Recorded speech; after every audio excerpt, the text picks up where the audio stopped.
Well, greetings and salutations, everybody. Welcome to the best damn movie-related show on the planet Earth, the John Campea Show, coming from right here on my YouTube channel. I am, of course, your host, John Campea, and it is an awesome honor and privilege, as it is every day, to have you, our international friends, gather around as we talk about our favorite things in the world, movies, movie news, TV, streaming, all sorts of good stuff. And joining me today, ladies and gentlemen, is once again, he is a writer and director of the William Shatner film Free Enterprise, producer of the Agent Cody Banks films, and a producer of the new film out right now, Tango Shalom. Ladies and gentlemen, it's Mr. Robert Meyer Burnett. Robert, how you doing today, sir? John, it is a fine day. It's going to be another scorcher in the Southland, but a lot of good movie news, a lot of good things to talk about. And we're getting ever closer to No Time to Die coming out. And I'm very excited, John, very excited. And Venom. I know you're not as excited about Venom as me, but I got my tickets for No Time to Die and for Venom. Super excited about both of them. I'm very giddy. Because lately, we went through a long stretch, but man, in the last month and a half or so, I got to go see 3 movies in theaters that I absolutely just love. I got to go see Free Guy. I got to go see, obviously, Shang-Chi. I got to see Suicide Squad. I'm just on a roll right now. I'm a roll with movies that I'm loving in theaters. Anyway, guys, it's great to have you here, and it's super that you decided to join us today. Here's how today's show is going to go. We break it into 2 parts. The first part of the show, we're going to take some predetermined topics. And in the second part of the show, we're going to take your live comments and questions. If you'd like to get a live comment or question read on the show or in an upcoming companion video, simply use the tip link that's down in the description of the video, or you can enter it in manually at www.streamelements.com/movieblogtv/tip. You'll be getting your comment or question read on a show, if of course it's appropriate for our show. And of course, you'll be supporting our channel at the same time, and all of us involved with the John Campea Show. Thank you guys so very much for your support. And a little bit of house cleaning, by the way. Just a reminder, guys, that if you can't be in front of a YouTube video to get your daily John Campea Show fix, good news, there's an audio-only version. It's the John Campea Show podcast that you can go and find right now. Just go to your favorite podcasting app of choice and just search for the John Campea Show and subscribe to it today so it will be there when you need it. Look at that 5-star reviews on that podcast there. So thank you to everybody who's already signed up for the podcast. And we look forward to streaming to your ears later. All right, guys.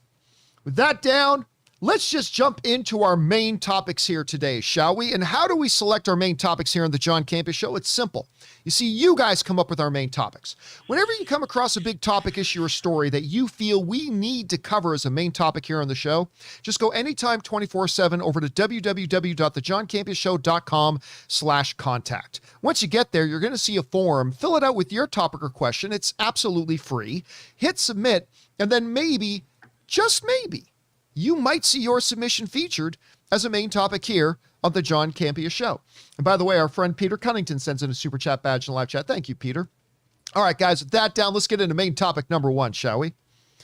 And our first main topic today gets submitted to us by Ali M., who writes, should a woman ever play Bond?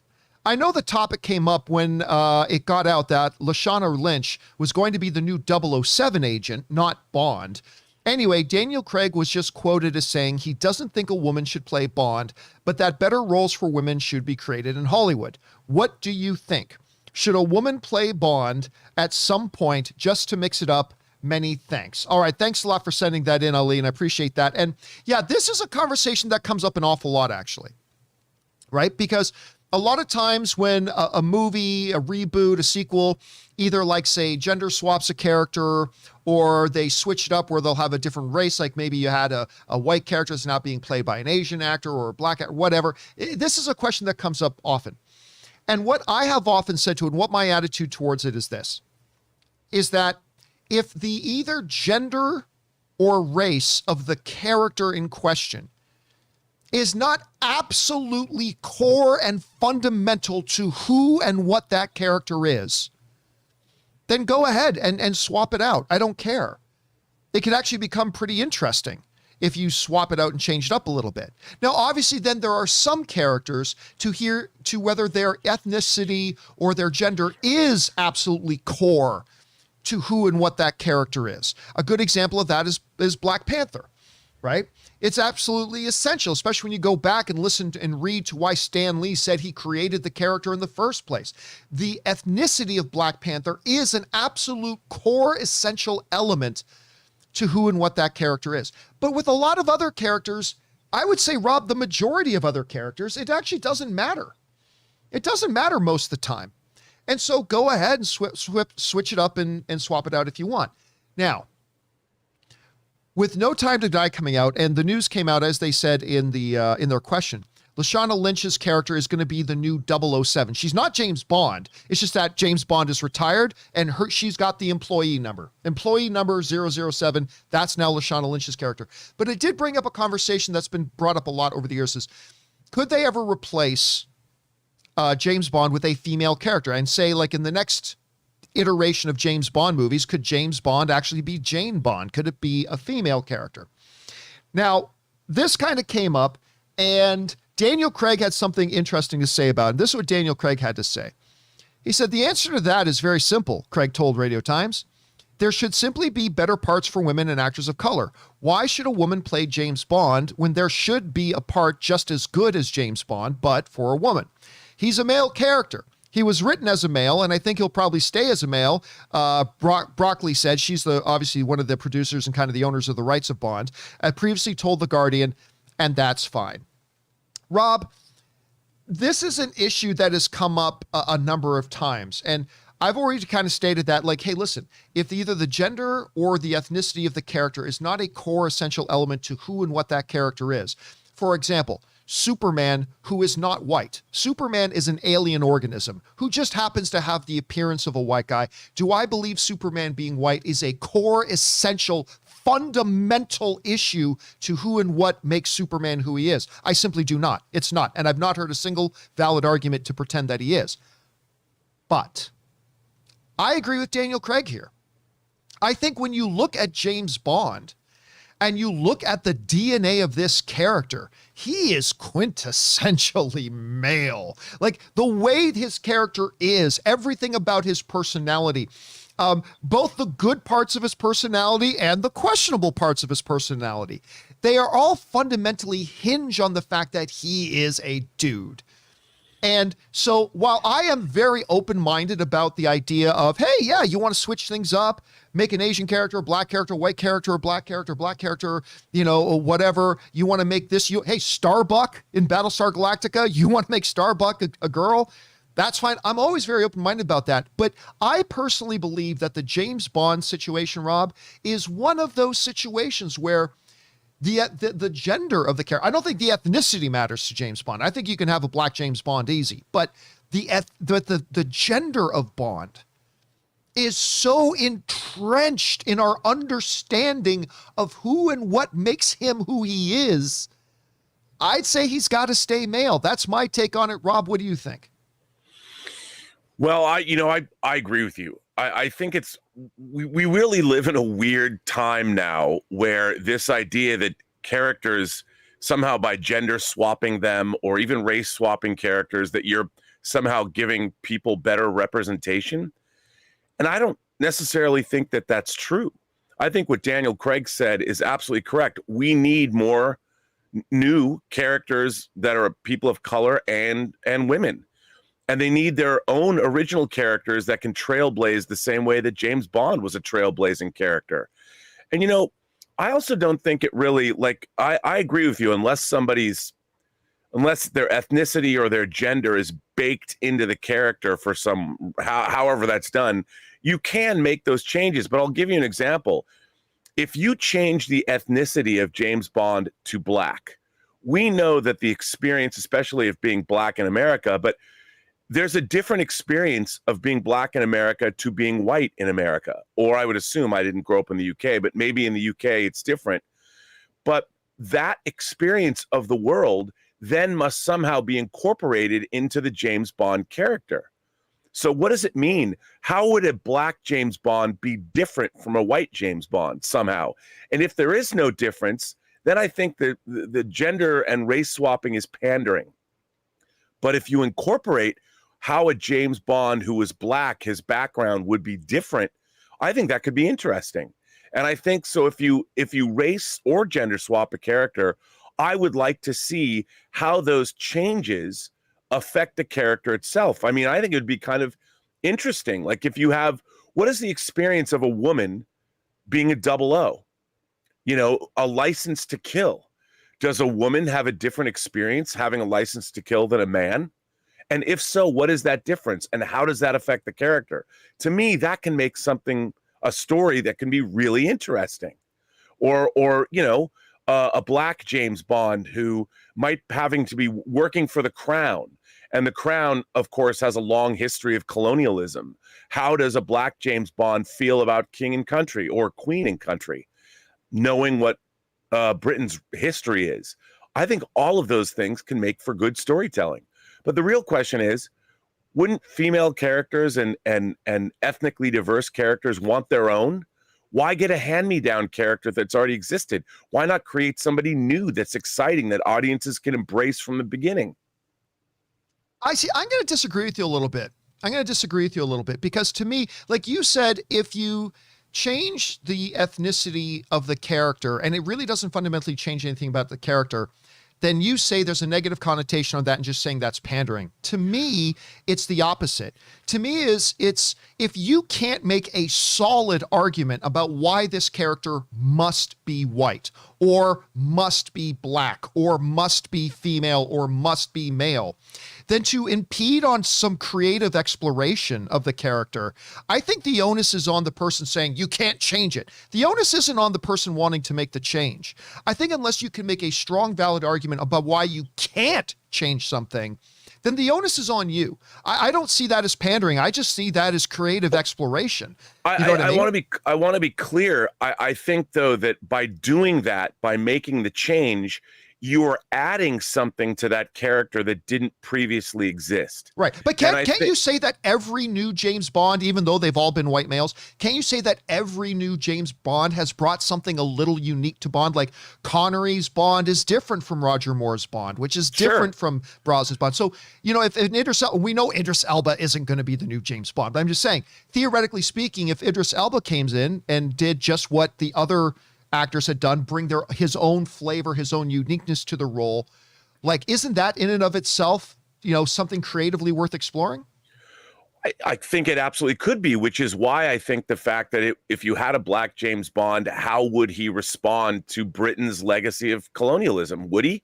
Like, would a black James Bond have the same devotion to king and country, or maybe that devotion is different?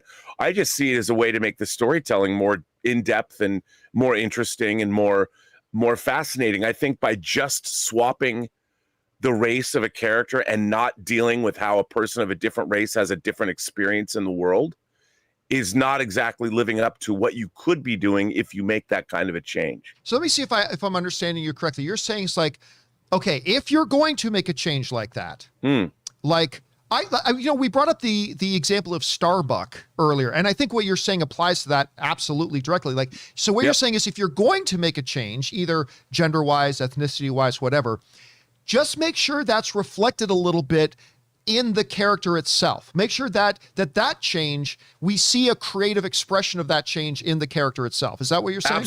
Absolutely, 100%, because that gives you more creative. It gives you a new dimension of storytelling for that character, which makes the female version or the black version of that character unique and I think more interesting. I mean, not necessarily more interesting than the original, but it gives you storytelling avenues that you didn't previously have. Right, and we certainly got that with Starbuck and Battlestar Galactica. Absolutely, 100%, and it made that character uniquely Katie Sackhoff's. I mean, when people think of that character, it's uniquely hers. Look, I would not have had a problem. I've been rewatching The Wire. Idris Elba's a little too, I think, old to play a James Bond. But if you made him James Bond, Stringer Bell is James Bond, man. I mean, that guy. No one holds a frame like that guy does. I mean, his look, his face, a glance. When you first meet him in the first episode of The Wire, sitting in that courtroom, you can't take your eyes off that guy. And that's what you need with James Bond. I keep forgetting you never saw him in The Office either, did you? You never saw Idris Elba in The Office. He's so good in The Office with that voices. Anyway, guys, the question is for you. What do you think about Daniel Craig's comments? I think Rob and I actually both kind of agree with them, maybe for slightly different reasons, but we both agree with what he's saying. What do you guys think about it? Jump down to the comment section below and let us know your thoughts. Okay, guys. By the way, I'm just going to point out too that we more super chat badges are coming while we're doing the show. Dino Vader sent in a super chat badge a little bit earlier. There was another one too, but I missed it. It's gone off the screen. Sorry about that, guys. But thank you guys for sending in those super chat badges. Appreciate that. All right. With that down, let's move on to main topic number 2. And our second main topic today gets submitted to us by Randall McGovern. And Randall McGovern writes, "Hey, John and Rob. I know you didn't love F9. That's a bit of an understatement. But I really enjoyed it, and I have pretty much loved all the Fast movies. I read an interview with Justin Lin today, and he said that the last chapter of the Fast and Furious franchise was going to be broken into 2 films, so there is going to be a Fast 10 and 11. What did you think of his comments, and are you looking forward to them despite not liking 9? Thanks." Okay, thanks a lot for sending that in, Randall. And yeah, listen, just for context here, I really do enjoy the Fast and the Furious movies. I wasn't a big fan of 1, 2, or 3, but once 4 came around, I started to get on board, and they kind of started changing the DNA of the franchise around 4, which led into 5, which is pretty much universally loved. I like 6 even more than 5, but there's some debate there. I thought 7 was really entertaining. I thought 8 was entertaining, even though you started to see a little bit of decline. But yeah, I really hated 9. I thought 9 was just terrible, but whatever. I'm still a fan of the franchise. So Justin Lin was talking about the fact that they're going to be doing this final chapter is going to be broken into 2 stories. Just for context, here's what Justin Lin had to say. He said, "The idea of the last chapter being 2 films is correct. I have to say I'm so glad, because I think when I first entered this franchise, a sequel was not a given. You had to earn it, you know? And so to be sitting here talking with you and go, oh yeah, there's going to be 2 more movies, I'm like, wow, it means a lot. So every day when I wake up, I'm trying to reconfigure and make sense and make sure, hopefully, whatever we're talking about process-wise is going to yield the best result. But I think having 1 chapter in 2 movies is correct. That's where I sit today." All right. So let me say this first. I really like Justin Lin a lot. I think talking about Fast and the Furious in terms of chapters and there is ridiculous. There's no rhyme or reason to the narratives of Fast and the Furious. Once they went from a bunch of grease monkeys fixing cars and doing some straight racing to, we are the elite international secret spy organization that has government airplanes provided. We save the world. It's like, come on, there's no story here anymore. There's no story. It's just fun nonsense. And it works on that level. And I really appreciate it for what it kind of became. You know, especially, what do you call Fast 5, Rob? The Citizen Kane of the Fast and Furious? Citizen Kane of the Fast 5 franchise. There you go. And it just became this fun DNA sort of thing. And in Fast 9, they went a little bit too ridiculous. But look, they want parts 10 and 11. And we've known that for a bit. But I don't care how they say, yes, we're taking this intricate, character-driven, multiple narrative threads chapter of the Fast saga, and we're breaking it into 2. I'm like, all right, okay, so that's some good marketing speak. Look, even though I didn't like Fast 9, Rob, I'm not going to lie to you. I'm looking forward to Fast 10 and Fast 11. I didn't like 9. Okay, I like the previous 5 in a row before that. I'm just going to consider 9 a bump in the road, and I'll look forward to 10. You heard Justin Lin's comments here. What do you make of them? Well, I think, look, making the last 2 movies together makes sense. You know, yeah. I thought they should do that. It was just like I thought they should have made Dune. But you know, like you just said, I love the James Bond franchise. And I'll give you an example. Like, I hated View to a Kill when it came out. That doesn't mean I wasn't going to go in to see Living Daylights with my expectations high. And I really like Living Daylights. New James Bond, going to Afghanistan, horseback, rocket-propelled grenades. I mean, it was awesome. What's not to love? So that doesn't mean that, like you said, just because Fast 9 might have been a bump in the road, I think the Fast 10 parts 1 and 2 could be awesome. So there's no reason for me to think that a franchise that's now 10 films deep, if you include Hobbs and Shaw, that if one of them isn't something that was my favorite or that I actively hated, it doesn't mean I'm not going to look forward to Fast 10 parts 1 and 2. Come on, bring it on. Question is for you guys. What do you think of Justin Lin's comments here that the final 2 movies are going to be part of one epic, in-depth narrative story? Whatever to me. I'm still looking forward to Fast 10. I don't know about you guys. What do you guys think? Jump down into the comment section below and leave your thoughts there. All right, guys. And by the way, our friend Savage McFilthy sends in a super chat badge in the live chat. Thank you, Savage. Appreciate that, man. Okay. With that down, let's move on to main topic number 3. And our third main topic today gets submitted to us by Eric Thomas, who writes, the sci-fi epic Dune opened this week across lots of countries in Europe, not all of them, but yeah, a bunch of them. And I've been one of the fortunate people who have seen it twice already. Overall, Dune boasted a very strong debut in its opening weekend, outperforming projections and in many territories setting pandemic bests. I was one of the people that doubted Dune's box office success beforehand, but now that it's doing so well across Europe and is one of the few movies that has a Chinese release locked and loaded, do you think Dune can be a genuine box office sensation? All right, thanks a lot for sending that in. Now, look, of course, Dune is, I know it's right up there for Rob as well, and for me, it is the number one most anticipated movie for me. There's no other movie coming out right now that I am more excited about to see than Dune. You have one of the greatest directors in the world. You have a phenomenal cast based on one of the most celebrated sci-fi, high-concept sci-fi stories, maybe ever of all time in Dune. They haven't had a great track record of making screen adaptations for it up until now, but still, very excited about it. It's released in Europe. Of course, part of that strategy is to get fans in other parts of the world buzzing about it online, so hopefully that will parlay into a big box office success and whatever in North America. And it has exceeded expectations so far. It has exceeded the projections that they've had for what the box office is going to be in these international territories, and they've done better than they thought it would.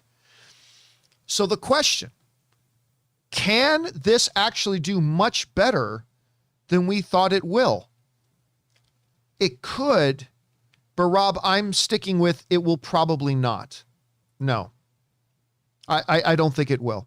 Because there's one big key fundamental difference and thing you have to consider when looking at, look how well it's doing overseas. Will it do way better domestically as well, just like it's doing overseas? There's one big difference, Rob. In most of these territories, if not all these territories, there's no such thing as HBO Max. And so if you want to see Dune in a lot of these territories, you have one option. Go to the movie theater to watch it. That should be the way. It's in North America as well. But of course, Warner Brothers has backstabbed this movie and they've cut it off at the knees and they've double-crossed it and betrayed it. And when it opens in North America, it will not have that advantage. It will be out on HBO Max day and date. Of course, because a couple of high-ranking officials in WB thought they could get more clout in the company and more bonus money if they could make HBO Max grow. So, as much as I am looking forward to this movie, and I think it is my number one most anticipated film, and I think it's going to be best film of the year. Ask me again after I see it, who knows? But for now, I think it's going to be the best film of the year, my number one most anticipated. But will it enjoy that success domestically that it's had in Europe? I don't think so. I just think it's fundamentally been positioned that it can't. And Rob, then on top of all that, you know, this higher concept sci-fi stuff doesn't garner as big of an audience as more the popcorn fun kind of stuff. So I don't know that it would have been a huge major blockbuster. I still think best film of the year, but it probably wouldn't have been a massive blockbuster hit even without the HBO Max stuff. But with HBO Max playing in North America, something that is not one of the factors overseas, I hate saying it, but no, I do not think Dune can match that excessive success that it's enjoying overseas right now. I don't know, Rob, you take a look at it. What's your perspective? Unfortunately, I've got to agree with you in terms of I would love to see this movie be a huge box office hit. You know, I mean, it's one of the great sci-fi novels of all time, and it's truly visionary, even though a lot of it will be familiar to people. If you've never heard of Dune or have read Dune or seen the earlier iterations of Dune, and you're coming to it for the first time, you might recognize a lot of other things in Dune because Dune's been hugely influential. And of course, everybody who's seen it in Europe and the response, I think, look, I like to call it awe and wonder. And I think that there are movies that just have awe and wonder in them. I'll give you an example. When the bikes take off in E.T. and they cross the moon. Yeah. You know, that was a moment of awe and wonder. And those are the kind of movie moments that I love. And it seems to me that Dune is filled with a lot of that. And if you're a moviegoer open to that kind of thing, and you see this movie in IMAX and it's huge and thunderous sound, and everyone said how big this movie actually is, how the machines dwarf the human beings, and it just truly feels like they went to an alien world and shot the movie.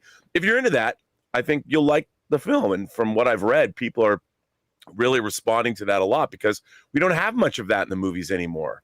You know, I mean, true, we have a lot of spectacle, but moments of awe and wonder have been few and far between, I think. And but I just don't think that most people like that. You know, they prefer something a little bit different. But we'll see. But like you said, I just don't think that this is the kind of blockbuster material. I think it's the kind of material people talk about like 2001, you know, maybe 20 or 30 years in the future. Seen it. I can only go by what I've read. And dude, I can't wait to see this movie. I can't wait. And I think it's going to be great, and one for the ages. Yeah, I'm dying to see this thing, but like you said, it's kind of a two-pronged thing, right? Like in the question of, can it exceed the expectations of North America? Well, number one, even without the HBO Max thing, it's going to be a little bit of a struggle because it's higher concept sci-fi. It's being marketed as such as well. So, but even if it could overcome that, then it's the HBO thing. When there's going to be a certain segment of people that aren't true cinephile fans, and they're just going to want to sit at home. I mean, there's going to be some people that it's just not possible for them to get out of the house and get to a movie theater. Maybe the movie theater they go to is like 30 miles away or whatever. And that's understandable too. But with those two factors back to back, I just can't see it having the same kind of success in North America that's having overseas. I hope I'm wrong. I really do hope I'm wrong, because like Rob, I'm desperately excited to see this movie. Anyway, guys, the question is for you. What do you think about this? Dune is doing better than expectations overseas. Can it bring that sort of success to the North American shores as well? I unfortunately have my doubts about that. What do you guys think? Jump down to the comment section below and let us know your thoughts. Now, with that down, guys, we're going to move into our live comments and questions that you guys are sending in. But Rob has got to jump out a little bit early today. He's got some Tango Shalom business to attend to. Rob, Again, congrats on all the success of Tango Shalom. People do get out and see it when you have a chance. But Rob, in the meantime, where can people follow you and all your goodness online? As always, you can find me on Twitter at BurnettRM. Find me on Instagram under Robert Meyer Burnett, or find me on my own YouTube channel, The Burnett Work.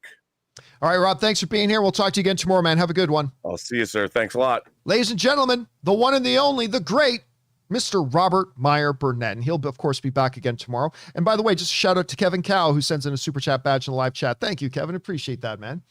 All right, guys. With that down, let's get on over and start taking your live comments and questions, shall we? Once again, if you want to get a live comment or question on the show or on an upcoming companion video, simply use the tip link that's down in the description of this video. You can just click it there or enter it in manually at www.streamelements.com/movieblogtv/tip. Again, you'll be getting your comment or question on the show if it's appropriate for the show. And of course, you'll be supporting the channel at the same time. And everybody like me and Ray and Aaron and Rob and all of us involved here at the show, thank you guys so very much for your support. Okay, let's get on over to it, shall we? We're going to start things off here with Dangerous D, who writes, "Hey, John, Doom Patrol is one of my favorite shows, mine too. But I noticed that Warner Bros. And HBO Max hasn't advertised this show other than a trailer. There is no interviews. I don't know what Mo ads are on TV. When The Boys, Amazon had ads, interviews from cast, promotions, etc. Why is Doom Patrol not heavily advertised? I mean, I don't know. I don't know. I've seen a few spots for it, but I haven't seen it heavily advertised yet. Maybe they've got a campaign strategy for it that just hasn't kicked in yet. But at this point, I just don't know. Because I agree with you, man. It is one of my favorite shows as well. And by the way, Sneaker Bros sends in a $20 super chat badge in the live chat saying, "You are amazing." Thank you, Sneaker Bros. I appreciate that, man. All right, let's keep going here. Next up, we got Alpha Kevin. Writes, one of two. Guten Tag, John and Rob. Just missed Rob. I just saw Dune and I liked it a lot. I love the books and really appreciated how close the movies stay to the source material. It's probably as good as an adaptation as you can get. If the movie makes its money, what do you think are WB's plans for the series?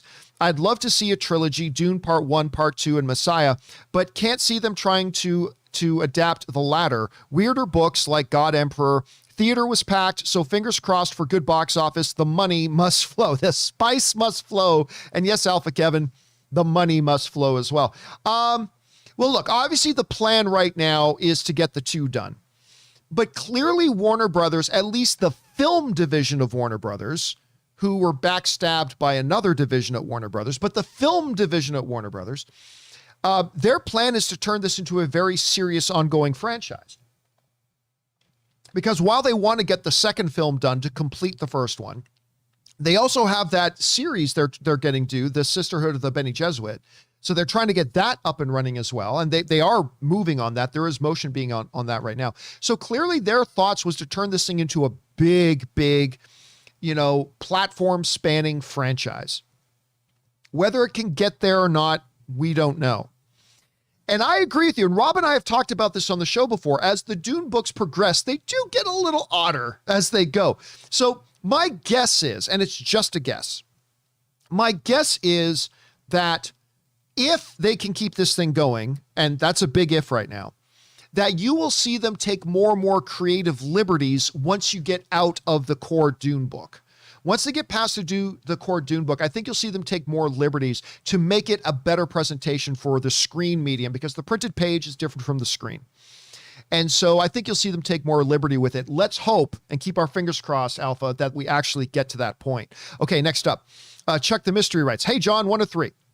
My most anticipated movie yet to release in 2021 is The Many Saints of Newark, as The Sopranos is my top 5 favorite TV show of all time. My most anticipated movie prior to this was The Suicide Squad, so here are my concerns, followed by a question.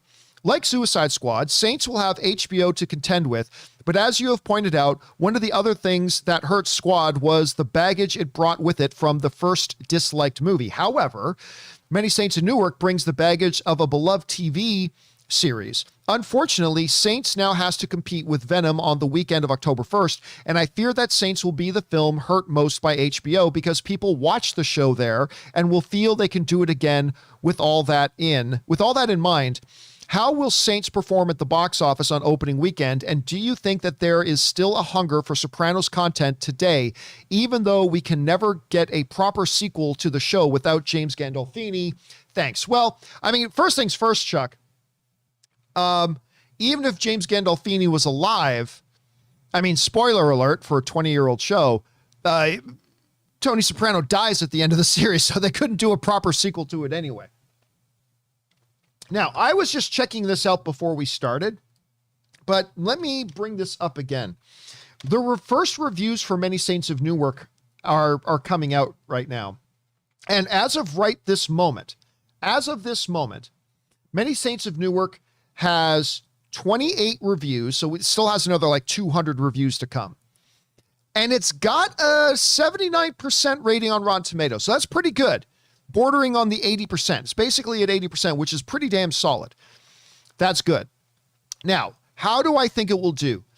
You're right on two different fronts there.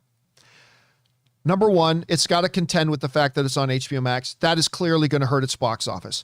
But it's also a really, really good observation pointing out the fact that on top of that, people are accustomed to watching Sopranos on HBO. That's where they watch Sopranos anyway. And now Sopranos is back in the form of Many Saints of Newark. So that's only going to compound their problem. Now, I'm not worried about Venom and Venom's effect on the movie, because while there will be some crossover, you're basically going after a couple of different demographics. So I'm not really, if I'm really looking forward to, and I'm a producer of Many Saints of Newark, I'm not terribly worried about Venom. That's going to make its money, whatever money it's going to make, but it's going to primarily get a kind of different audience than what Many Saints of Newark did. But you're right. The big problem is that the fact that it's day and date on HBO, and that this was a franchise that people are accustomed to watching on HBO in the first place. So yeah, man, I really do think it's going to get hit hard. I'm not confident in how well it can do. Hopefully we're wrong. Fingers crossed, but I'm dying to see this movie, man. Thanks for writing that in, Chuck. Next up. Jonathan writes, "Hey, John, you, sir, are an interesting man." Well, thank you. "In an age where people will listen to things they want to hear, and your conviction of speaking your mind, even if it's unpopular, technically you shouldn't even still be here. Yet, here you are. I respect that. You've survived in this platform despite going against the grain. I see you as a realist, but what balances you out is Rob, who I think is more of a hopeless romantic. No offense, it's a compliment. Whenever you say something radically different from my opinion, I want to scream, John, get with the program. But I step back and think, well, this is just his opinion, man, and it doesn't lessen mine. My question is, to what do you owe your success despite you speaking your mind? Also, and be honest, do you sometimes in the back of your mind fear losing subscribers based on what you might say, whether popular or unpopular? Thank you for all the great hours, by the way, and stay filthy, my friend. All right. Thanks a lot for sending that in. I appreciate that, man. Look, my philosophy, because you guys know on my show, I will say many things that are in concert with what the popular opinion is. People really liked Endgame. Guess what? I really liked Endgame. But I will also often say unpopular things. People worship the original Halloween. I don't like the original Halloween. I know that's the unpopular thing to say, but there you have it. I know the popular thing to say is that the Hawkeye trailer was great, but you're all in denial. Come to Jesus and see the truth. The Hawkeye trailer is terrible. But it's all subjective, and if you like the Hawkeye trailer, that's perfectly fine. But I do not. But I know the popular thing to say is the Hawkeye trailer is awesome. And I know that if I say the Hawkeye trailer is awesome, it'll make my viewers happy. Well, here's the problem. And this is something that's real. Do I ever worry about that something I say will make me lose subscribers? Fuck no. No. Because I'll be very, very blunt with you. If somebody doesn't want to engage and watch my show because I said something they don't agree with on one of the 50 topics we talked about in a day, then quite frankly, I don't want them as one of my viewers. I want viewers and I want to build a community where we can disagree and have differences of opinion, and we celebrate that, and we're all still fans together anyway. Y'all like the original Blade Runner? I don't. That's okay. And we hear out each other's reasons. Because remember, one of the things that I always say in the show is my job as a pundit is not to say what you agree with. And it is also not my job as a pundit to convince you to agree with me. My job as a pundit is to give you my perspective on an issue and hopefully give it and deliver my perspective in such a way that it helps you to sharpen your own perspective, even if it's completely different from mine. So if I lay out why I really didn't like the Hawkeye trailer, I don't know why we're beating up on the Hawkeye trailer, but just as an example, if I lay out my reasons for why I did not like the Hawkeye trailer, and me expressing that helps you sharpen your own perspective about why you did like it, then to me, that's me doing my job. That's me doing my job. Now, look, yes, I know. Like, one of the reasons why I tell people and they say, you know, oh my God, like, when are you going to get to 1 million subscribers? I say, look, I'm never going to have 1 million subscribers because I'm not going to do the things I know I would need to do on this type of a show to get to 1 million subscribers. I'm not going to become a hate click kind of thing. I'm not going to start doing trailer reactions. Nothing against trailer reactions. They're just clearly not me. I mean, that's all. I'm not clearly built to do trailer reactions, but you know, trailer reactions get tons of clicks. I could get into feeding what my audience wants to hear. I could become a Fox News or an MSNBC. You know, both Fox News and MSNBC are just places that just purposely just spew out what they know their audience wants to hear. And that can make you very popular. If you just keep spewing out what your audience wants to hear, that can make you popular. But it's not what I'm interested in. I'm interested in being part of a community where we say what we actually think respectfully to each other. And if we like the same thing, great. If we have disagreements over things, great. But yeah, I've always said this. Everybody's going to be talking about this Daniel Craig story, right? So that's not unique. The only unique thing I bring to my YouTube channel, and really for any of you who want to do YouTube, the only unique thing you bring to your YouTube channel is your perspective. It's all I've got is my perspective and my ability to communicate my perspective. The only thing I have to offer my audience is my honest opinion. That's all I've got to offer. And if I start giving anything other than my honest opinion, then honestly, there's no reason for my audience to be here. And yes, that even means if my honest opinion is contrary to the popular belief. Everybody loves the Hawkeye trailer.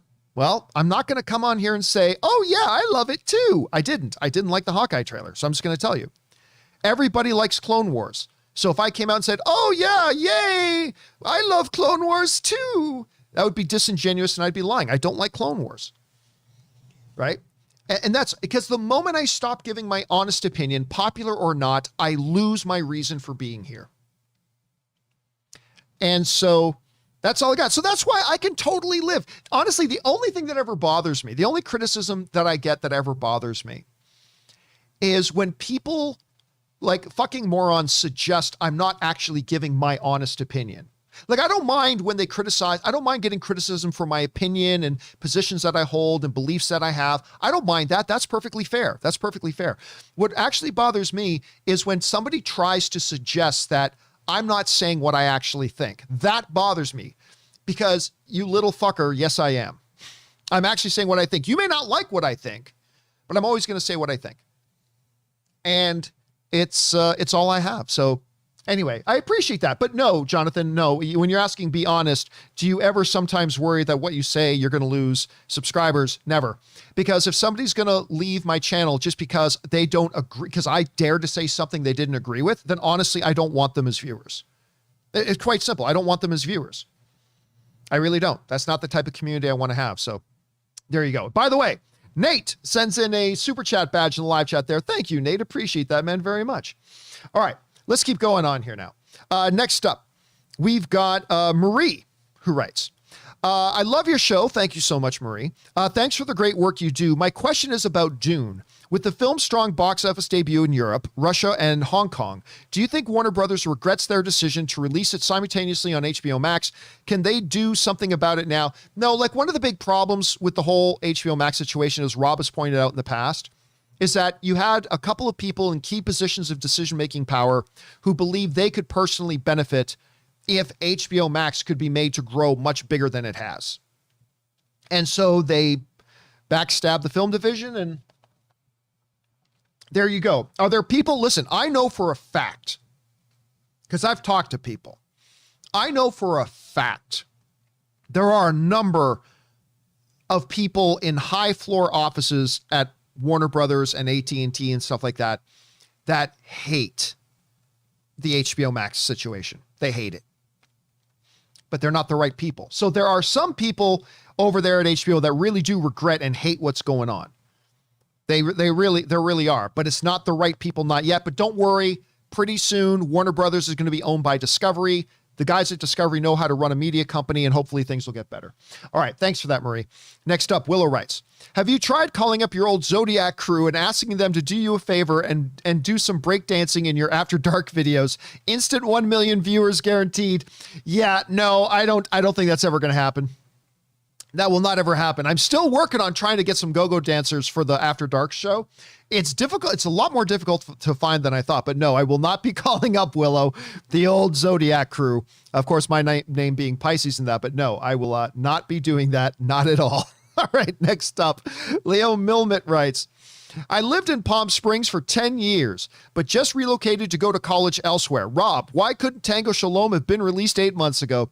Just kidding. But I have been telling all my friends to go see it since I can't. I plan to see it ASAP. And of course, one of the places is playing in several cities in Canada. It's playing in Los Angeles, playing in New York, and it was playing in Palm Springs.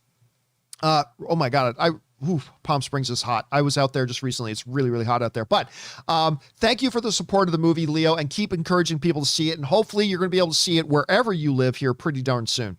All right. Leo also writes, buy one, rent one, lose one. It's a tough one for you, but no pressure. Not going to hold you to this. Dark Knight, Man of Steel, Logan. Well, I got to go more with my heart on this. Because listen, The Dark Knight and Logan are two films that are in my top 3 all-time best comic book movies of all time. Okay? As much and as passionate as I am about Man of Steel is not, to me, in the top 3 all-time greatest comic book movies. I think it's the most underrated comic book movie of all time. I think it's a top 10. I absolutely adore it. So, but I'm going to have to go with my heart. So I will buy Man of Steel. I will rent Logan. I will sell The Dark Knight. I mean, there's no right answer for sell on this. There's no right answer. So go with my heart, buy Man of Steel, rent Logan, sell The Dark Knight, even though it would really pay me to sell The Dark Knight. All right, next up. Let's see. Leo Memon again. Buy one, rent one, lose one. Movies about movie making edition. The Player, Ed Wood, the artist. Pretty simple. I would buy The Player. The Player is a super underappreciated film. I love that movie. I think it's great. I would buy The Player. I would rent the artist. I would sell El Wood. So that is a lot simpler than the last one. All right. Ahmed Ismail writes, Johnny Boy, I got my tickets to see Venom in the Chinese theater. Nice. A quick thank you to you and Aaron for helping me with that. Keep up the great job, and thank you so much for entertaining us and answering all our thoughts and questions. I remember you wrote that in, Ahmed, because you were saying you're coming into LA right on the same weekend that Venom was opening, Venom 2 was opening, and you want to know where to see it, and both Aaron and I were, got to go to the Chinese theater. It's the most famous movie theater in the world. It's got the most history of any movie theater in the world. It's a magic experience going to the movies, to a true temple of the movies, which is the Chinese theater. So I hope you have a great time while you're visiting there, man. All right. Next up, we've got Ben Rayner who writes, Hey, John, hope you had a great weekend. I did have a great weekend. Thank you very much. About WandaVision losing the Emmys, I think we all know who was in the Academy. It was, of course, Mephisto and all of his variants. Just whole board of Mephistos. Again, hope you had a good weekend. Thanks for the shows. Bring on the filthy. Yeah, listen, and I saw a lot of people, because of in the Twitter circles that I inhabit, I saw a lot of people very upset that WandaVision or Mandalorian didn't win Best Drama Series. Listen, as a massive fan of WandaVision and as a massive fan of Mandalorian, in my opinion, the right show won. The Crown is a superior piece of art. It's just phenomenal. And, I was pointing out to a bunch of friends of mine who were arguing, on a bunch of my Twitter friends who were arguing that, it should have been WandaVision or should have been Mandalorian. I'm like, dude, you never even watched The Crown. So you cannot say it should have been Mandalorian or it should have been this when you haven't even watched The Crown. And I'm telling you, I know The Crown is not designed for a lot of us who are into the types of movies we're into, but I'm telling you, The Crown is just like a next level of storytelling, of on-screen storytelling. It's fantastic. And as much as I love Mandalorian, as much as I love WandaVision, I got to tell you, I thought the right show won. I really do. I thought the right show won, but that's just my opinion, whatever. By the way, our friend My Comic Planet sends in a super chat badge in the live chat as well. Thank you, man. I appreciate that very much. All right, let's move on here. Next up, we got Wu-Tang Dynasty who writes, John and Rob, just missed Rob. Did you guys see the Emmys? I didn't watch them. I read all the results, but I didn't watch them. I was both writing and watching football. Don't usually watch, but they got it right 2 years in a row. Last year with Schitt's Creek and this year with Ted Lasso and The Queen's Gambit. So happy for The Queen's Gambit, as it was easily the best show of 2020. I don't think it was the best show of 2020, but it was really effing good. And I have no problems with it winning when it did. But no, I didn't watch the ceremony itself. I was watching football and writing show notes. Anyway, Wu-Tang Dynasty also writes, did you guys see Kate on Netflix? I did watch Kate. I was skeptical, but after positive word of mouth, I decided to check it out, and holy shit, the action is insane. The fighting is the closest thing I've seen to the Raid. I don't know about that. It even tops Shang-Chi. Oh, I definitely disagree with that. And nobody choreography. I disagree with that too. I think nobody's fight choreography was better. I liked Kate. I did. It's one of the rare Netflix original movies that isn't a complete pile of dung. It's actually pretty good. I liked it. But there was also a lot of stuff in the fight choreography that looked really weak. It's like there are times where you can tell, like when you're watching Shang-Chi, right? The speed and the accuracy and the fluidity and the smoothness of all the action that was going on, particularly from Simu Liu, was just overwhelmingly beautiful and breathtaking, kind of like those same elements that you got in the Raid. Like one of the things that made Raid so great, and the visceralness of Raid was better than Shang-Chi, but a lot of things about the Raid is that the movements were so fluid and fast. It was the speed, it was the accuracy, it was the smoothness, it was just me. With Kate, I found a lot of it to be very awkward. And I like the movie. I do. I'm a big fan of Mary Elizabeth Winstead, but I found a lot of the action, sometimes I had to go, no. Like, this is one scene where she kicks a guy in the leg and it's so slow and awkward, like, you know what I mean? Now, don't get me wrong. The action in Kate is good. It is. But to me, I thought the action in both, like Nobody, Shang-Chi, I thought they were just not just a little bit better. I thought they were completely a different level better.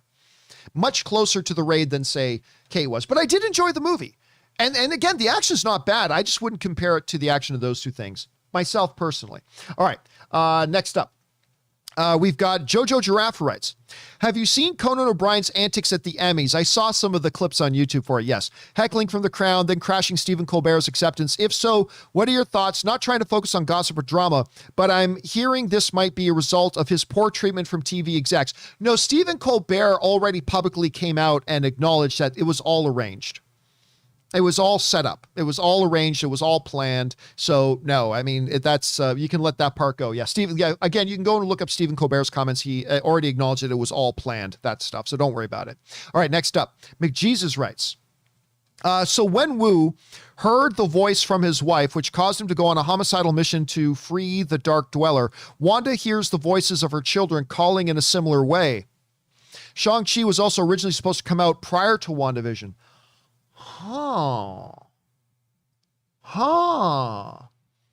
You know, oh shit. That's a really good observation, McJesus. And now, I'm not saying that they're connected. But when you think about it, and I guess I should acknowledge what you were just asking, McJesus, is a little bit of a spoiler for Shang-Chi, a little bit, but whatever, it's out there now. So we won't talk about the other spoilers of the movie, but that's a little bit. But you're right. I didn't even think about that. When you look back now to WandaVision, and she's sitting there studying the Darkhold, and all of a sudden she hears the voices of her pretend children. That is eerily similar to the situation in Shang-Chi, and I hadn't even thought about that. Damn. Now, it doesn't necessarily mean it's connected. It doesn't necessarily mean the Dweller in Darkness or that kind of stuff had anything to do with her hearing it. But you're not wrong in pointing out that is eerily similar. I'm gonna have to think on that. That is really, really interesting. Well said, McJesus. All right, let's move on here. Anthony M.R. writes, you may not like the prequels, but you cannot deny the hilarious memes. Oh, absolutely. All the hello there, do it are funny. The Sith Lords are our speciality. Had me dying with the picture of Obi-Wan cooking Anakin. Oh, no, listen. I may not like the prequels, but damn, you cannot deny the glory of a lot of the memes that have come out of the prequels. I hate sand. No, there's some really good stuff in there, Anthony. You're absolutely right. All right, Chris D writes, John, could you please explain what camp means in the movie world? It means something different to everybody. I personally didn't like Malignant, but I heard Stuckman referring to the movie as camp, which apparently WB didn't know how to market and contributed to its failure. I mean, campy, it means a little bit something different to everybody. Basically, when you hear camp, they're basically saying it's campy. It's kind of silly. I guess that's the best way of saying it, is that it's kind of silly. It's a little cheesy. It's a little silly. It's campy. It's like, that scene was so camp. But it can mean something to different people all the time, right? It's a little silly. It's a little nonsensical. It's a little campy. And campy can be good. Like sometimes a little silly, a little nonsensical, not taking yourself too seriously. That all can be good if used the right way. In a movie like Malignant, maybe not. Like, I'm not a big fan of the movie Malignant. I didn't hate it. But I wasn't a big fan of Malignant either. So, but again, you ask 5 different people to define camp, you're probably going to get 5 slightly different interpretations, but that's kind of what I think about when I hear somebody use the phrase camp. All right, thanks for asking, Chris. Next up, Ryan Lohner writes, Howard Shore and Bear McCreary are working together on the Lord of the Rings show. What God did I please, and how can I do it more? Yeah, listen, we were talking about this. I think it might have been on yesterday's show.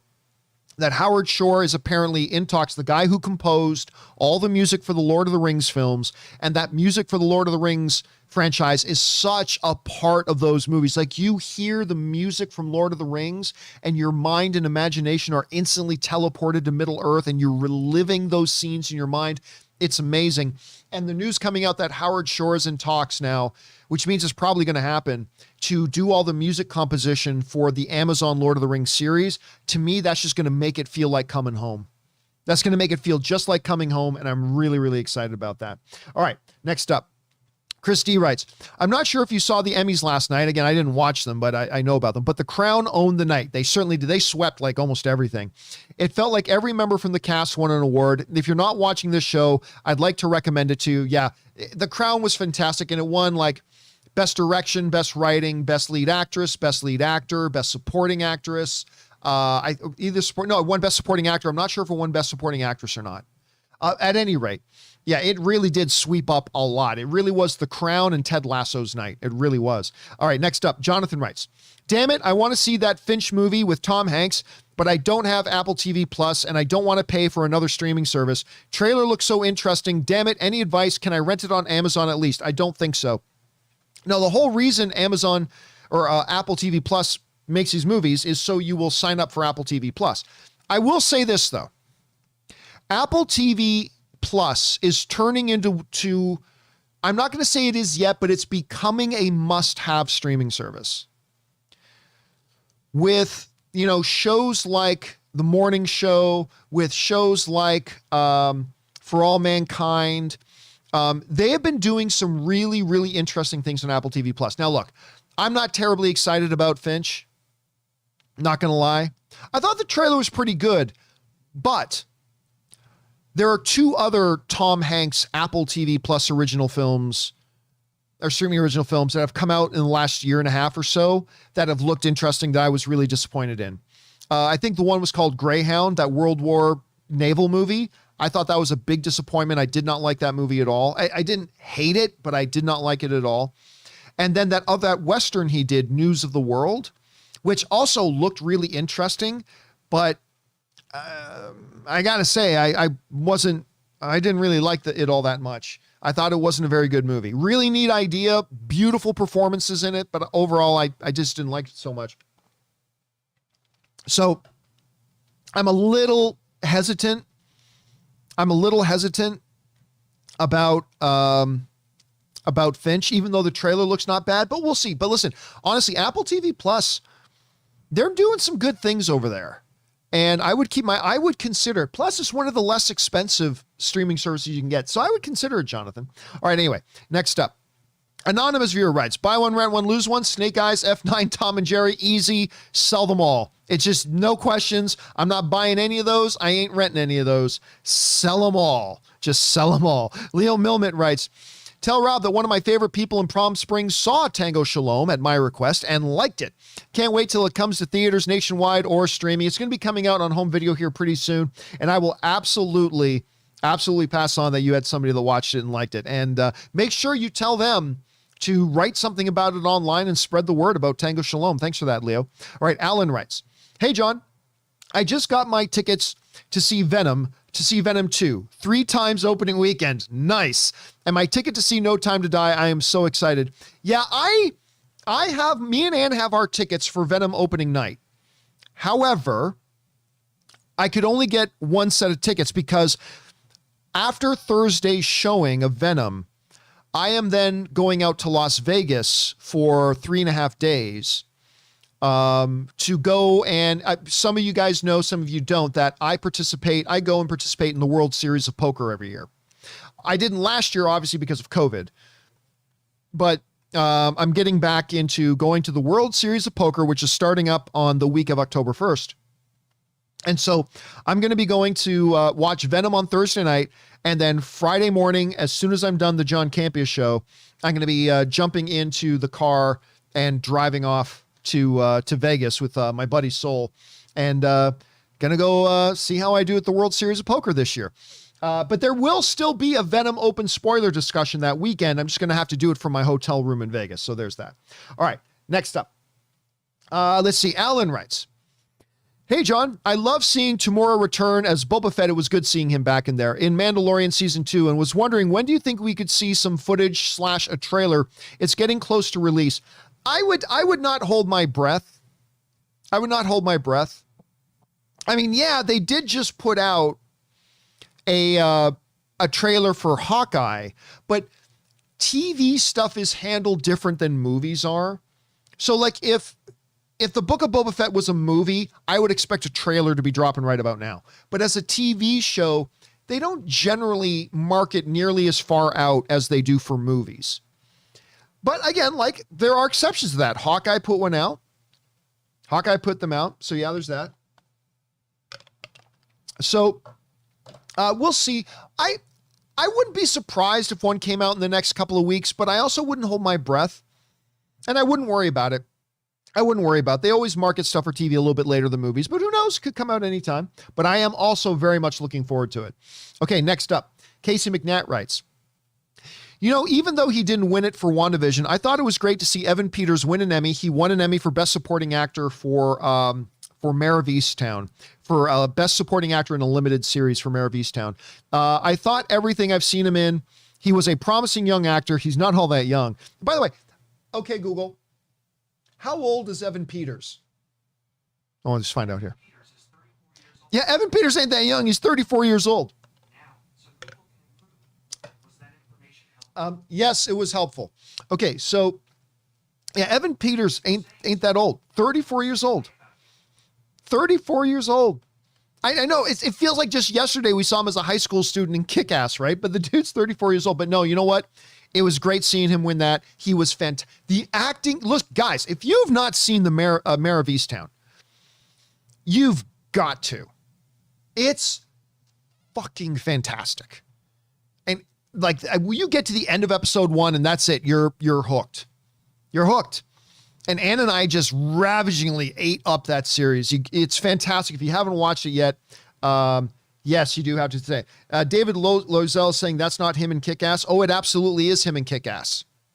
It is 100% him in Kick-Ass. He's not playing the lead character of Kick-Ass. He plays one of his best friends in Kick-Ass. So yeah, but yes, that is him in Kick-Ass. Make no mistake about it.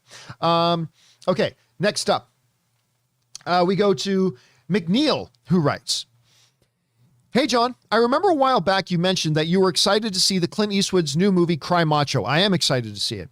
I'm wondering if you've watched it yet. I have not. If so, what did you think of it, and how do you think it compares to the rest of his filmography? Thanks. Yeah, so I want to see Cry Macho a lot, but I do not want to watch it on HBO Max. I do not want to watch it on TV. I want to go see it in a theater. I want to go see it the way Clint Eastwood meant for it to be watched.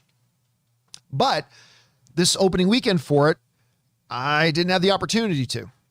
I didn't have the time. I got a chance to get out to go see Cop Shop, and I had a chance to go watch Shang-Chi again, but I didn't have a chance to see, because of a lot of other things going on with the weekend, I didn't have a chance to see Cry Macho.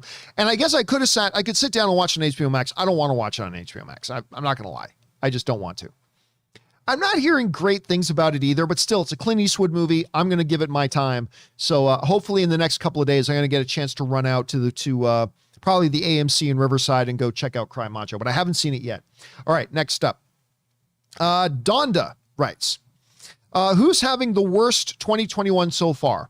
Warner Brothers with their HBO Max debacle, Paramount with their changing of leadership and questionable future as a studio, or the sad, pathetic, and sorry New York Jets and their fans who are stuck in rebuild hell right now with no end in sight? Yeah, two different things. And by the way, I mean, listen, as a New England Patriot fan, I have been spoiled for a lot of years. Now, granted, when I first became a New England Patriot fan, they weren't that great. You know, Bill Parcells went over to coach the New England Patriots. Drew Bledsoe was going to be their quarterback. They were a good team, but they weren't a great team. And then, you know, eventually this last picked guy in the draft, he was picked at number 199 with 7 other quarterbacks drafted in front of him. He was the last guy picked. This kid out of Michigan named Tom Brady gets picked. And then all of a sudden, I got to say, as a New England Patriot fan, I got to watch a lot of years of winning. A lot of winning. Now, of course, that's just the universe's way of balancing out the fact that I am a diehard, bleed blue and white Toronto Maple Leafs fan, and they have sucked literally my entire lifetime. My entire lifetime. They've been terrible. So that balances it out. And so I can just say, man, I feel for you with the Jets, dude. I feel for you with the Jets. To me, it's HBO Max. Paramount is trying to position itself right now, so I wouldn't say this was a horrible year for them. They're in a position right now where they're trying to position themselves for the future. We'll see how well they work out. It could be a good 2022 for them. It could be a horrible 2022 for them. But right now, it's been a bad 2021 for Warner Brothers. Bad year for HBO for Warner Brothers. All right, next stop. We've got JR69 who writes, really love the tech show, John. Thank you so much.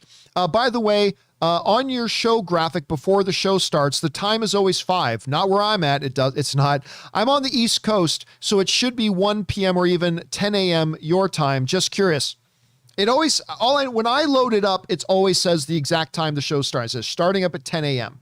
So maybe your computer that you're on thinks it's in a different time zone. I mean, I don't know, but yeah, that where I'm at, it always shows the right time. I don't know what to tell you, JR. Maybe it's one of those little funky YouTube glitches, but thanks for letting me know about it, JR. And thanks for watching, man. All right, next up, Rhett Proctor writes, hey, John and Rob, as much as I love Batman solo movies, do you guys think it's time to start showing the Bat Family? No. Some love showing the Bat Family some love. We're getting Batgirl, but I'd like to see the other heroes like Red Hood. He's basically the darkest part of Batman. I don't really care. I honestly really don't care. I am far more interested in just Batman. Maybe a little bit of Nightwing. And I am curious to see what they're going to do with this Batgirl show on HBO. I am curious to see what they're going to do with that. And if they did decide to delve more into the Bat Family, I don't know, maybe Azrael. Maybe they bring in Azrael at some point. Or some of the other people. Again, I'm kind of open to Nightwing as well, but honestly, I'm perfectly cool if they never do. I'm perfectly cool if they just stick with Batman. But if they do, I'd check it out and be interested. We'll see. By the way, the Jughead1 sends in a super chat badge in the live chat. Thank you, Jughead1. I appreciate that, man. All right. Next up, we've got My Shiro writes, 1 of 3. A story from the Emmys that some may have missed was Michaela Cole becoming the first Black woman to win an Emmy for limited series writing. I May Destroy You is a raw, brutal, painfully truthful watch, and I'm surprised it didn't get another award. Well, I mean, look at what it was against this year, though. I mean, it was a stacked year. It honestly was a very stacked year at the Emmys this year. Very stacked. From the many it was nominated for, so beautifully directed too. I think a lot of people haven't watched it yet, so I highly recommend it, but I also think it's why not as many people were necessarily rooting for it. With all that being said, as a Black female British aspiring writer myself, Michaela's win filled me with so much motivation. She has a huge future ahead of her. She absolutely does. And you know, we were just talking, I feel like it was about a month or two ago, that we were just talking about how she just landed another significant thing. And I cannot remember now off the top. I remember me and Aaron Cummings were talking about that because she just landed another significant thing and I cannot remember what it is. But you're right. She's got a definite future. Everybody was buzzing about her. She's got a big future ahead of her. But if you want to talk about kind of a disappointing outing at the Emmys, you got to talk about one of the best shows on TV, Handmaid's Tale. Because Handmaid's Tale had a great year. It got 21 Emmy nominations. 21 Emmy nominations.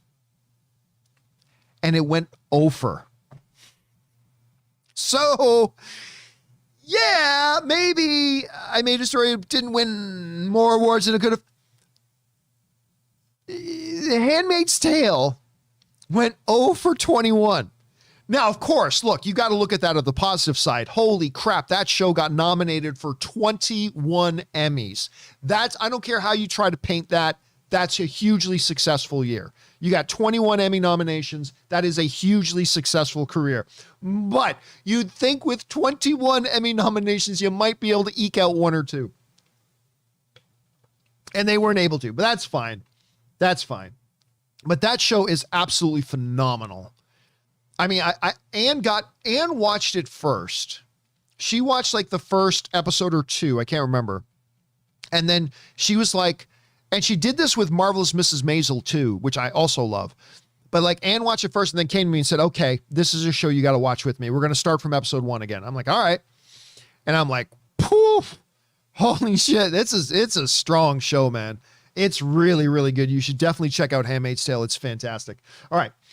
Thanks for writing that in, my Shiro. And good on you for being an aspiring writer. And I hope you keep pursuing it, my friend. All right. Next up, we've got an anonymous viewer who writes, hey, Rob and John, and obviously Rob's not here. I know everyone is up in arms about the older look of Ben Platt right now. Well, people aren't really up in arms about it. It's just noticeable. I don't see a lot of people extremely angry about it. You know what I mean? Anyway, it's up in arms about the older look of Ben Platt right now, but everyone can rest easy. Ben Platt only looks older because confirmed he is Mephisto. Hashtag problem solved. You never go wrong when you pull out an old Mephisto joke. All right, MD writes, I just wanted to say that for the past 11 months, I've been working out while watching your show, and I've lost 110 freaking pounds. From an obese 300 pounds to now 190 pounds. It's possible, people. Dude, MD, that is not easy. That is not easy. I mean, I lost about 40. After my heart attacks and stuff like that, I ballooned up to like 250 at one point. I think I got to my absolute max at about 250 pounds. And I've dropped about 40 of those pounds. And I thought that was like one of the most difficult things ever. And that was tough. 110 pounds. That is insane. Well done, MD. Well done. Congrats, because that's not an easy thing to do. That takes a lot of discipline, man. So well done. All right. Next up, Dangerous D writes, hey, John, there's a rumor that Green Arrow might be appearing in the upcoming HBO Max series Peacekeeper. Oh, that's interesting. It would be great to see the two characters on the DCU and pair someday with, you probably meant Journey Smollett's Black Canary. Did you hear the same rumor? What do you think? Nah, I didn't hear the same rumor. I don't know. I mean, I'm not against it. I don't I didn't come out personally. I didn't come out of watching Suicide Squad going, man, I really would love to see Green Arrow paired with Peacemaker. So I don't know if they decide to do it. Let's see how it turns out. Probably just a rumor. I haven't heard it yet myself, but maybe they will, maybe they won't. If they do, I'll give it a shot, but I don't particularly find myself going, ooh, I want to really see Green Arrow with him. Not really, but it could be fun. Could be fun. Let's see what happens. It's probably a fake rumor, but who knows? Maybe it'll turn out. All right. Thanks for that, Dangerous D. Next up, Kara Black writes, John, will you be attending the Buccaneers versus the Rams game in Los Angeles this Sunday? Yes, I will. Have you ever been to one of Tom Brady's games before? I have not. I've never been able to see Tom Brady play in person. I was able to finally see him in person during the first Bucs versus Packers game last season in Tampa. I have not, but yeah, Ann and I, we have not been to the new stadium that just opened in Los Angeles. It just looks gorgeous. We can't wait to go. I haven't bought my tickets yet though, because we're going to wait till like the morning of the game to buy the tickets for the prices to come down. Because right now we were looking at it and I found these tickets that I wanted. I'm like, ooh, good. Tickets for I get to go see Tom Brady play against the Rams. I really like the Rams too. And I'm like, oh, cool, 2 tickets. Like, there weren't like the best seats in the house, but they were good seats. I'm like, oh, great, there's 2 tickets here. I'm going to buy them. How much? They were $2,400 each. Let me say that again. They were $2,400 each. Now, when you buy the tickets secondhand off something like Vivid Seats, I use Vivid Seats. I've always had really good luck with Vivid Seats. What I usually do is like for the Black Panther concert, the tickets, if you saw the video Ann and I put up of our trip to go to see the Black Panther concert, you'll know that we had that box with table and chairs and food brought to us. We were right near the front of the stage. Those tickets were going for like $400 and something a ticket. We bought the tickets the morning of the show. And when people are reselling their tickets and they haven't sold them yet, they drop their prices. Ann and I got those tickets for about $150 each, which is still expensive, but it's a lot better than like $400 each. So I'm going to do the same thing with the game on Sunday. We're going to wake up early in the morning on Sunday. We're going to go to Vivid Seats, and we'll, hopefully find some good tickets for maybe. I'm not going to spend $700 for a ticket for a football game. I'm just not. I know a lot of people do. Great, but I'm just not. But hopefully we'll be able to find some good. Hopefully we'll be able to find some good tickets at a decent price, because we both really want that, and we want to go to a game we want to go to a Vegas Raiders game to go to see that new Death Star stadium they just built there. Like, these are probably the two most gorgeous stadiums in the league now, in Los Angeles and in Las Vegas. We desperately want to see both of them. Anyway. All right. But yes, I am, one way or another, I'm going to go to this game on Sunday. All right. I got to go see Tom Brady play in person at least once before he retires. All right. Joey writes, "Hey, John, I asked my friend if she wanted to see Venom 2, and she was hesitant because she hasn't seen the first one, and we are both busy college students. Do you think she needs to see the first Venom before she sees the sequel?" It's impossible to say since I haven't seen the sequel yet, but my guess would be you'd probably be better off if you watch the first one first. The good news is you got like over a week.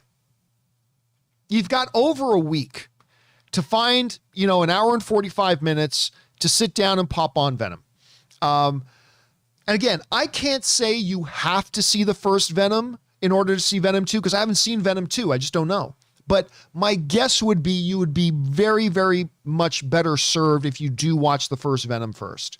So in the next 8 or 9 days, try to find an hour and a half or hour 45 minutes. You guys just sit down and pop it on. I understand being busy college students. I was there myself, but I would try to do that if you can. And by the way, our friend Rampage Predacon sends in a super chat badge in the live chat. Thank you so much, man. I appreciate that very much, Rampage. All right, let's move on here.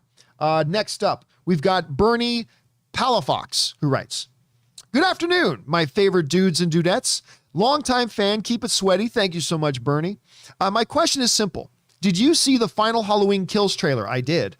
Oh my fucking God. What did you think? I'm expecting a sweaty response, and let's go Team Myers. Yeah, they actually showed us that trailer weeks ago at CinemaCon in Las Vegas. So Aaron Cummings and I went down to Las Vegas for CinemaCon. They showed us an awful lot of stuff, including a bunch of footage and that new trailer for Halloween Kills before they put it online here. And yes, the trailer's fantastic. Trailer is absolutely fantastic. Zivia Cola, sponsor me, you insufferably cheap sons of bitches. Anyway, the trailer's fantastic. I love the 2018 Halloween. Loved it. And it's the first Halloween film I ever liked. And this one looks even better. Cannot wait to see it. This new trailer was fantastic. Again, I thought so weeks ago, and they showed us some stuff you guys still haven't seen yet. I think this movie is going to be balls to the wall fun. Here's hoping it does okay. And by the way, B. Gill Studio sends in a super chat badge in live chat. Thank you, B. Gill. Appreciate that, dude. All right. Next up, we've got Jay Thomas, who writes, "Hey, John, it was a while back. I told you about my music album, My Uncle's Movie. Well, the movie was nominated for an Emmy. The movie is This Ain't Normal. I helped with the music, and we are super happy with this. Now I'm in film school as well, and I just wanted to update." That's awesome. Hold on a second. What's it called? This Ain't Normal. Let's see this. Now, I don't know if this is the right one. I'm finding something on IMDb called This Ain't Normal, but it's listed as a 2018. Oh, but the documentary, it's a documentary that came out in June of 2020, a profile of the stories of gang-involved youth and young adults in the high-impact crime neighborhoods of inner-city Boston, the street workers and social workers tasked with helping transform their lives, and the organizations attempting to help them. If that's the way you're talking, that looks really interesting. That is so awesome. It got an award nomination for Best Feature-Length Film at something. It doesn't list the Emmys yet. But if that got nominated for an Emmy, dude, that's incredibly awesome. Congratulations on that, man. All right, and best of luck in film school. All right, Dangerous D writes, Hey, John, I hope you have Rob with you. He's not here on right now, unfortunately. I wrote you before asking about the Lensman, the book series that inspired the Green Lantern Corps. It was supposed to be made into a film years ago. Since there's no report of any updates, has this been forgotten? Thanks. Listen, sometimes no news doesn't mean anything.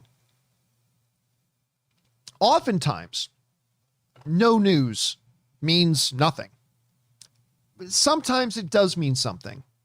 Now, I remember there was a Green Arrow.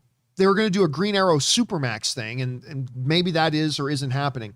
As far as I know, and it's only as far as I know, all Green Lantern, they're still working on this Green Lantern Corps HBO series, but I don't think there's a movie project being worked on right now. So it may have been ditched. I don't know that for sure. Don't take that to the bank. I'm just saying right now, my guess would be is that project was ditched and they're just focusing on the HBO series.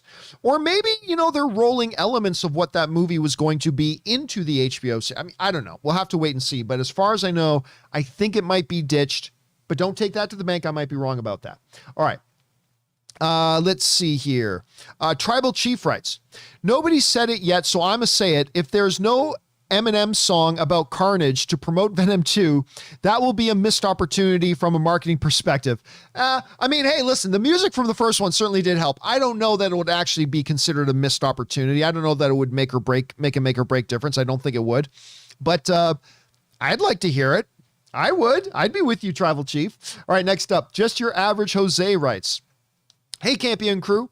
Warner Brothers produces Ted Lasso. Warner Brothers Television does produce the show Ted Lasso with another production company, just to be clear about that. Is there a reason why it's not on HBO Max? Yeah, Apple TV was the ones that ordered it. Do they have rights of first refusal on something they produce? If yes, is not having Ted Lasso streaming on HBO Max a miss or another example of how bad Warner Brothers has been? No, listen, there are lots of shows. There are a lot of shows that get made by one studio's television department that then are actually distributed and aired on other networks. Like, if I'm not mistaken, and people in the live chat correct me if I'm wrong, but even like Lucifer, I believe Lucifer is a Warner Brothers television production, but it was on Fox and now it's on Netflix, right? So here's what happens. A place can put in an order for a show, like a certain studio can have the production rights to a show, but they may do it with production partners, and then they got to sell that show to the highest bidder. If you don't, the producers can sue you. But this is not a unique circumstance. Lots of shows get produced by one network's television studio and then are aired on another network because their job, it's understanding the difference between production and distribution. Now, more times than not, something produced with one company will also be distributed with the same company. Absolutely. But there are many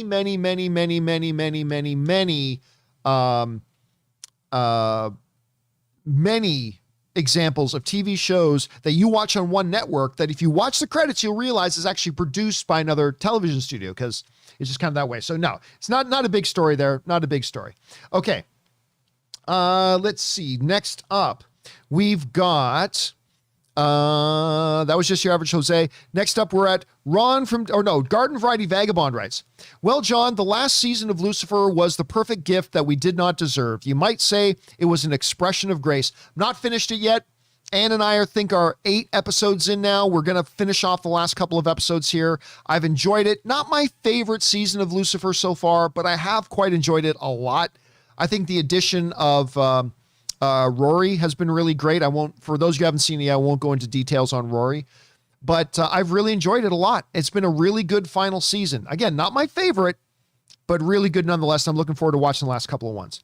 All right, next up, Ron from Discord writes, hey, John, I disagree with your comments on Denis Villeneuve. As an auteur, he has the right to his opinion, aka freedom of speech. Okay, I hear this bullshit all the time. Does Denis Villeneuve have a right to say what he said? Absolutely, he has a right to say what he said. Sure. No one has argued that Denis Villeneuve did not have the right to say what he said. Nobody's arguing that. Of course he had a right to say it. Freedom of speech. Okay, yeah. Denis Villeneuve has the right to say what he wants to say. But here's the thing, Ron from Discord. I can say your mother's a whore. I have the right to say that. Freedom of speech. I have the right to say Ron from Discord's mother is an absolute loose, skanky whore. Now, obviously, I don't know Ron's mother. I'm sure she's a completely fantastic, wonderful woman. We're just giving you an example here, right? But freedom of speech, I have the right to say that. But you see, there's a difference between can you do something and should you do something. There's a difference. And it takes some wisdom to understand the difference between there's something I can do, but then there's the question of, is it something I should do? There's also a question of, is it appropriate for me to say Ron from Discord's mother is a whore? And again, I'm sure she's an absolutely delightful, fantastic woman. I'm just using hyperbole here as an example. Do I have the right to say it? I absolutely do. Is it appropriate for me to say it? No, it's not. It's not appropriate for me to say that. And then there's a question of class. Is it classy for me to say that? Absolutely not. Do I have a right to say it? Yes. Freedom of speech? Yes. But is it smart for me to say that? Is it appropriate for me to say that? Is it classless of me to say that? That's a different story. It's not about the can I, it's about the should I. Does Denis Villeneuve have the right to come out and trash on the work of other filmmakers? Sure, he has a right to do it. He absolutely has a right to do it. Is it classy for him to do that? No, it's Bush League. It's not appropriate, it's classless, and it's Bush League, especially from a guy as classy as Denis Villeneuve is. He's a totally classy dude. So this isn't about whether or not Denis Villeneuve had the right to say it. Of course he had the right to say it. Nobody's questioning that. But I have the right to say your mother's a whore. And then guess what? Freedom of speech means that other people are free to hold me accountable for what I said. Freedom of speech doesn't mean you're free from any accountability. That's not what freedom of speech is. Freedom of speech means you can say it, and freedom of speech also means other people can then hold you accountable. So can and should are two different questions, my brother. And again, my apologies. Again, I'm sure 100% totally positive your mother is a wonderful saint of a woman. I was just using that as an example. All right, let's move on here. Next up, Senpaigar writes, I want to know if you've seen the anime film A Silent Voice. I have not. I just recently discovered it, and it has quickly become one of my favorite movies. I've seen it 4 times in the last few weeks. Beautiful film with a great message and amazing score. I'll look this up. I've never even heard of it. It's called what's it called? A Silent Voice. I'm going to see if I can pull this up here. A Silent Voice is a 2016 movie. A young man is ostracized by his classmate after he bullies a deaf girl to the point of where she moves away. Years later, he sets off on a path of redemption. That actually sounds really good. That actually sounds really good. Oh, yeah, I've never even heard of it. I might have to check it out sometime, man. Thanks for putting that on my radar. All right, Donda writes, right now, early tracking for Venom 2 opening is 40 to 65 million. That would be impressive if it hits that number. Over under 40%, it could overperform and beat Shang-Chi's opening, which is 75 million. I'll take the over because, in my opinion, it has more things going for it than Shang-Chi, especially if the reviews are good. Well, yeah, but you got to remember, Shang-Chi's reviews were exceptional. I do not see it beating Shang-Chi. I hope it does. I hope it does for many reasons. I hope it does. I'm a big fan of Venom. I hope it's really good. I would love to see it. I don't see it beating 75 million though. I just don't see it. Now, then again, I didn't really think Shang-Chi would beat Fast 9 70 million, but it did. So I'll keep my fingers crossed that I'm wrong on this, but no, I'm going to take the under 40% that it exceeds and beats Shang-Chi. But it would be great if it did, because that would mean a lot of good things for the industry. But I don't know if it will. I don't know if it will. Fingers crossed, though, Donda. Okay, next up. Jack Lumbers writes, have you seen Vice's Dark Side of the Ring? I've seen bits and pieces of it. I haven't watched the whole thing. If so, which story do you find most interesting? And which story do you find most disgusting? I haven't seen all. Interesting, Owen Hart. Disgusting, Plane Ride from Hell. Again, I haven't watched the whole thing, so I can't really say much about it. But amongst hardcore wrestling fans, I know Vice's Dark Side of the Ring is talked about a lot, but I haven't watched the whole thing, so I can't comment on it. But one of these days, I do need to watch it. I've always wanted to sit down and watch it, and one of these days I will. Okay, next up. Steve Pintor writes, and tips in like $20. Thank you, Steve, for supporting our channel on that level, man. I appreciate that. Hey, John, I love the picture of you and Brandon Routh, but with that caption that you put, I can't unsee it anymore. I literally spilled my coffee everywhere after I read it. Thank you for everything you do. Bring on the filthy. John loves the filthy. So for those of you who don't know what he's talking about, let me see if I can bring it up here. The other day, I came across this. You guys have probably seen this picture before. But the other day, I came across this picture of me and Brandon Routh at one of my parties that Brandon Routh and Edgar Wright and a bunch of guys were at this party I would do every year at CinemaCon. I did it with AMC. And I got a chance to hang with Brandon Routh. You guys know I love Brandon Routh. I think he is a boss. I think he's a terrific performer. I think he's super charming. I love Brandon Routh. But I used to love this picture of him and I. Until one day, somebody said to me that this picture looks like I'm trying to teach Brandon Routh how to give a blowjob. And ever since somebody said that, I have not been able to unsee it. That's all I see now. Whenever I see this picture, it looks like I'm trying to teach him how to give a blowjob. It's just, yeah, and I can't unsee it now. So that picture is now forever ruined for me.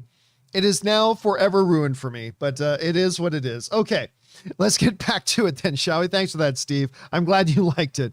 Okay, let's see. Next up. Where are we at?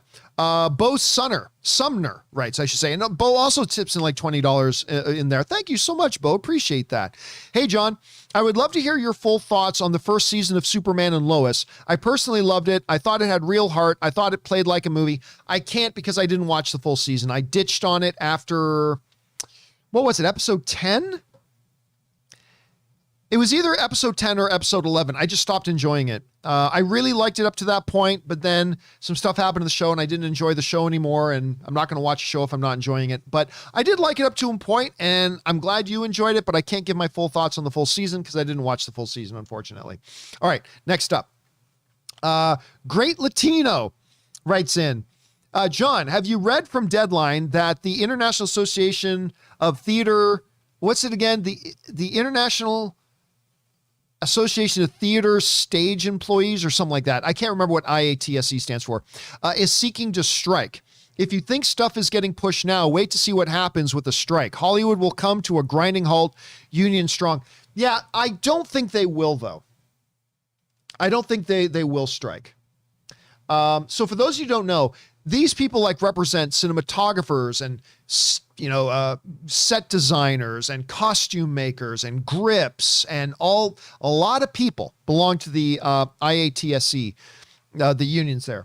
Now, they have been negotiating with the Hollywood Producers Association for a while now to try to improve work conditions, salaries, things like that.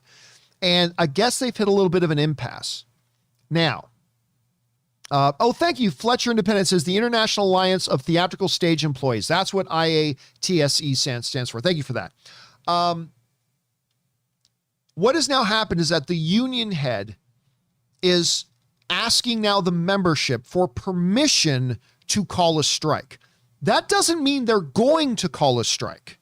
All right.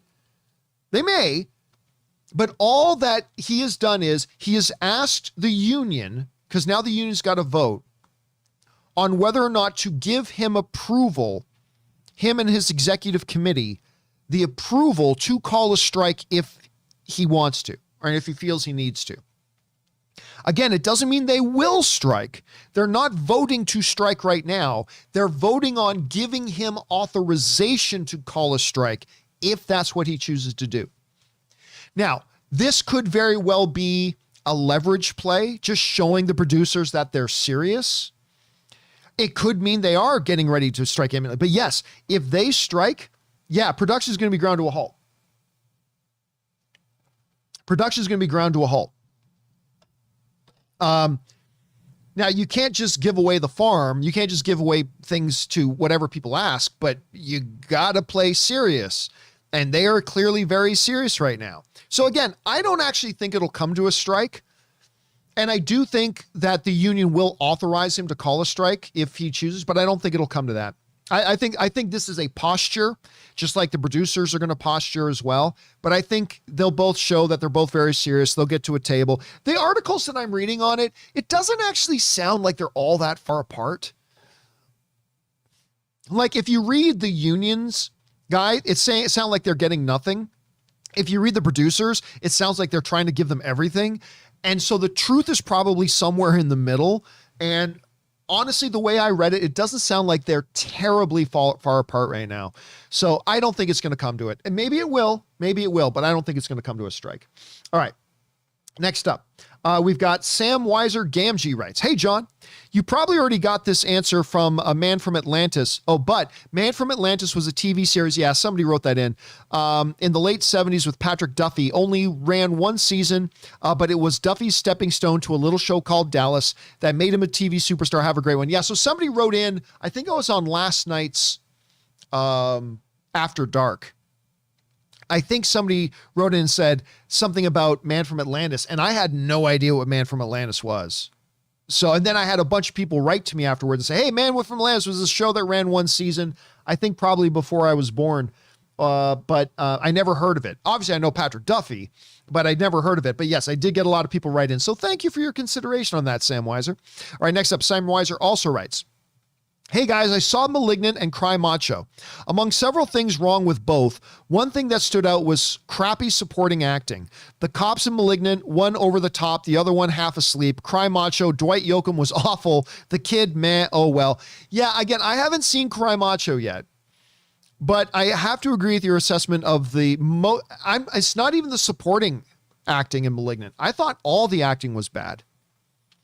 And I really like the lead actress. I really like her. She was actually in The Mummy with Tom Cruise. And while the movie wasn't great, I thought she was pretty damn good in it. I like her. But yeah, the vibe they were going for, it just made the performances, all of them, lead and supporting, come across as not great. Anyway, that's one of the reasons why I can't really recommend Malignant. I didn't hate the movie. Didn't hate it. But I can't recommend it either. That's just me. All right. Next up, Dangerous D writes, "Hey, John, I wrote to you. Guys, listen. Write words. We are no longer living in the days where you have flip up number pad phones where every number had 3 different letters and you had to shortcut everything. Please write words. Don't make me interpret what it is you're writing. Please." Okay, let's get back to it here. "Hi, John. I wrote to you before about a show, Man from Atlantis. I was surprised that you never heard of this show." So you're the one who wrote in about Man from Atlantis. "I was surprised you never heard of this show. Well, it only ran for 1 year, like around when or before I was born. But no memory realized that he can't breathe underwater. It's about a man found at the ocean with no memory, but realized he can breathe underwater. It's a good show. Has a cult following. Watch it on Amazon." Yeah, I have no desire for that, but I do appreciate that is very courteous of you to write back in to let me know about what the show was that you were talking about. Because a lot of times people won't do that and I'll never know. But now I know. I don't have any plans on watching it, but it is good to know what the answer to that is. So thanks for that, man. All right. Let's see. Next up, we've got Bring On the Korean Filthy who writes, "I'll try a crack at this X-Men theory stuff. What if Magneto was from Wakanda and was kept a secret and was one of the Wakandans who moved the vibranium to the city mines and realized how powerful he was and was banished for it?" No, I don't see them doing that. There's a lot of question marks about how they're going to manage all the X-Men thing and the Magneto thing and how they're going to bring all this in, but I do not think they're going to make him Wakandan. I think anything you do with Magneto has to be anchored in a real world tragedy, right? It can't be the concentration camps because that's too old now, but it still has to be, I believe, rooted in a real world tragedy. Whether it was one of the African ones, one of the European ones, the Rwandan genocide is one that comes up a lot. I think it's got to be something rooted in a real world tragedy. But so I don't think it'll be connected to Wakanda. Not bad thinking, though. All right, the Super Korean writes, "Hey, John and Rob. So there's a bit of news about the Marvel's Seo-Jun Park from Parasite is going to be in the movie. I am buzzing with excitement, not only because I'm half Korean, but it seems like Marvel is going after international actors. Thank goodness. Yeah, listen, I'm really excited for Marvels. I don't think Captain Marvel was one of the better MCU movies, but I still thought it was pretty darn solid. I enjoyed Captain Marvel. I'm very excited about the Ms. Marvel TV series.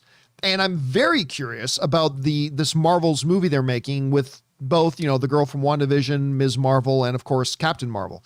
So it's going to be interesting to see, and adding more international flavor to it, always a good thing, Super Korean. So I'm glad they're doing that as well. All right. Last question of the day, guys. Gets sent in to us from BK Dan, who writes, John, besides being an entertaining movie, I figured out why Shang-Chi has done so well. It's because of people like me and you. I've seen it 5 times now, and you're on what, 7? I've seen it 7 times now. LOL, love this show, by the way. Listen, I'm a guy that I will go, movies I like, I go to see multiple times. Because there's only a limited window when you're going to get to see these movies on the big screen.